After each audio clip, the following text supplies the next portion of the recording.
Welcome back. It's still Entertainment TV live on Metro TV. There's an upcoming literary festival in Ghana, a 3-day literary arts festival with incredible activities lined up for each and everyone. And to tell us more about that, we have Martin Egbulewogbe, who is the director of Peja, and also Fue Khan Tamaklo, who is the workshop facilitator of Peja. Gentlemen, you're welcome. I did well with the name, right? Yes, absolutely, you did very well. Okay, so this is the 6th edition, and I mean, I've seen the activities lined up, but then tell us the whole thought process, why this act, and when did it actually start in the first place?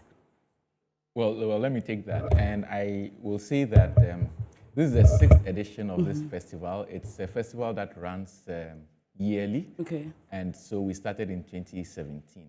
Now, it's actually organized by the Goethe Institute in Ghana and the Writers Project of Ghana. Now, the Writers Project of Ghana has been in existence since 2009, and we've been running several different programs. Okay. And what has happened since our inception is really that we want to project the voice of the Ghanaian writer. You know, we actually think that there is a lot of untapped talent that is existing locally, Yeah. and Ghanaian writers are just not being seen. So one of the objectives was to make the Ghanaian writer visible. Yeah.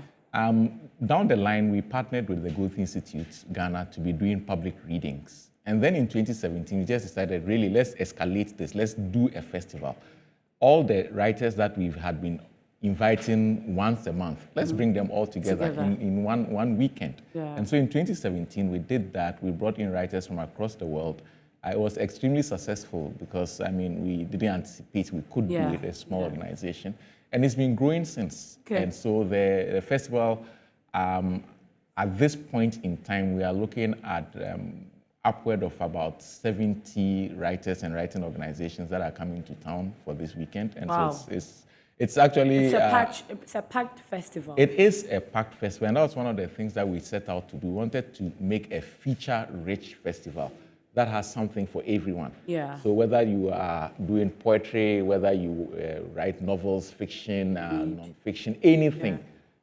Also something for people who are actually doing storytelling outside the usual space, you know, digital storytelling, storytelling through film, and all sorts of other things, including space for academics.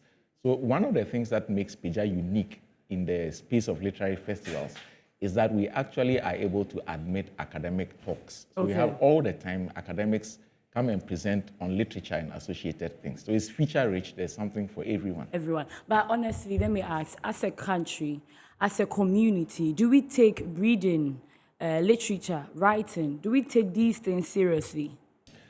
I would say that yes. I mean, there's Fui sitting across. Let me and go to Fui. there's the whole Are we taking it there's the seriously? whole team of Peja which takes Yes. writing seriously. No, so there are some there. Definitely, I agree with Martin. Yes, we take it seriously. Can we take it more seriously? Yes. Are we ta- But Okay. I think there's a large community of writers and of readers, and we can expand it, but there is a community, so we take it seriously. So you said we take it more serious. Is that why you were having this particular theme for this year, igniting passion in literary? Is it why that theme actually? I would say that there is the passion, Okay. but as always, you're always looking to expand. Yeah. Just how far the passion reaches. So igniting does not necessarily mean that the fire is dead, but we are looking to expand the fire, basically. Yeah. Okay, so let's talk about the activities lined up. Well, I'll take that. And what I can say is I'll try to classify them in terms of groupings. We're going to start with workshops. So we actually have about 13 different workshops in the festival. And the reason we have all these is because we want to help up-and-coming writers to be able to hone their craft. And we have such a fantastic range, and some of the top-notch writers in Africa and in the world are going to be here. We have, for example, Professor Jabba Wesley, who, in terms of poetry, is one of the most prominent poets. She is African, but is in the States. We also have, in collaboration with the New York University in Accra, Jennifer Makumbi. And this Jennifer McKinley is also a really very big and well-known writer in Africa. And these are giving their time for free for Ghanaian, young Ghanaian writers to meet them and learn from them. But there are more interesting things. Who is sitting there is he's a facilitator. A workshop on Pidgin English. Everything is free. Anybody can join. But the workshops, unfortunately, are closed now. We put out a call. We had more than 150 submissions, so that was a lot, and so we've closed the workshops. But the festival programming itself is now going to start on Friday evening, and everything from then on is absolutely free.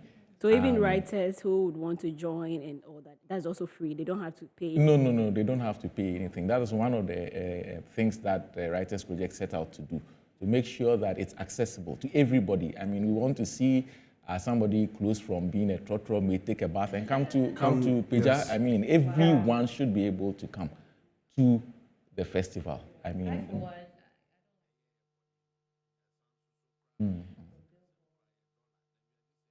you should come to Peja. Yes, for sure. But then after 6 years, would you say that you're making progress? Is it getting better? You know, are people even really reading? Yeah, I would say in terms of the festival itself, we actually have grown very, very much. 2020 gave a big blow. 2020, because the festival was set out to be in person. We like to meet people and talk to people. That was the whole point. Now, 2020 gave us a really big body blow. Yeah. But fortunately, we did get extra sponsorship to buy equipment. And so we then ran it online. And also, we started scaling down the online in 2021. And in 2022, the online segment is just a little. So had it not been for those blows, we would have been much bigger now, I anticipate. But if I look at 2022 and compare it even to the past 2 years, we still have seen significant growth. What will be your job on that day? So I volunteer. I've been volunteering for 3 years running now, and I have a few I have a workshop to facilitate, and then I'm also on a few other panels. But basically, you'll see me running up and down, helping out on different panels once I'm free of my panels. Okay. One of the things that I will personally be working on is a Pidgin workshop, teaching people how to write in Pidgin.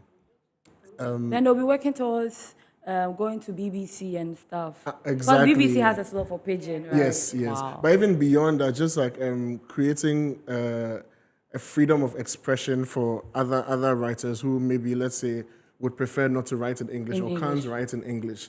You understand? And just like putting that out there, that it's also possible to create literature of repute and respect in a language that people do not so respect, like Pidgin. Yeah. Which is so basically that's what I will be doing. Yeah. I think I will look for you. Of the festival. That's from the 14th to the 16th. This coming Friday to Sunday. It will start at 5:30 on the 14th, and we are going throughout to the evening of Sunday, where there's a show that we always have at the end of the show. It's the poetry festival, right? Yeah. Great. I was wishing that Apiako will be here to tell us, because I know she's a poet and she writes also. Yes. I can't wait to see what she'll be doing that day. But then after the workshop, after the festival, beyond that, what normally do you do, or what should we expect from Peja? Well, so since Peja is one of the things that the Writers Project organizes, it's just one of our events. We have a whole raft of events. We have workshops currently running yearly, is, for example, the Mo Issa writing workshops. We publish anthologies, so we actually put out a call and publish books. And then we have regular readings. I also have to mention that we have a radio show which gives voice to young writers. So there's activity all the time, even after the festival. Okay, so on the 14th to 16th of October 2022, this amazing thing will be happening. Gentlemen, thank you very, very much. Our time is up. But then thank you very much for having us in your home. Martin, thank you very much. And Fuikan Tamaklo, thank you very, very much. My name is Nanaya Tanobwache, and I did this with Helen Anyeweja, aka Helen K, and Harriet Adi. Tomorrow we will be back. Up next is News Flash with Kenny Jesse. Enjoy the rest of our programs.